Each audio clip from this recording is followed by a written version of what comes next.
ibig sabihin sunog na yung iyong charging coil at lighting coil. So ngayon mga kabisik, so ituro ko sa inyo kung paano ba tayo mag-check ng ating rectifier regulator, yung kanyang charging coil at saka lighting coil, kung okay pa ba or hindi na dito sa half wave. So ilagay natin yung ating test light sa ground. Okay? And then syempre, itusok natin yung ating test bulb natin dito sa white. And then dapat ito ay ilaw. Okay? Yan. I-crank natin. Dapat ilaw siya ng malakas. Yun. Yun, oh. Malakas yung ilaw niya. Dito naman sa lighting coil, dapat malakas din. Ilaw din yung ating lighting coil. Yan.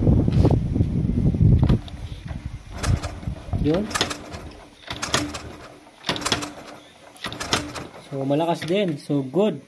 Halimbawa, pag i-crank nyo, tapos hindi na umilaw yung white at saka yellow, ibig sabihin, sunog na yung iyong charging coil at lighting coil sa iyong stator.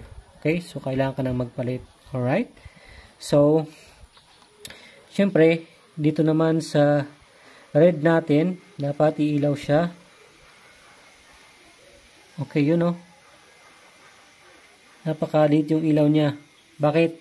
Dahil mahina yung battery natin. Kasi ito, manapunta sa battery natin yan. You know? Kukunting volts na lang natira kasi walang 12 volts dyan. Kaya ganyan, no? Dapat malakas yan.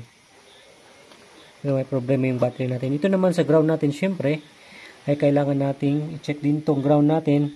So, gagawin natin, ilagay natin to sa positive natin. And then, syempre, tusukin natin yung ground. Okay? Yan. Ganyan. Pag syempre umilaw, good yung ating ground. May ground tayo. Ilagay mo to sa positive. Alright?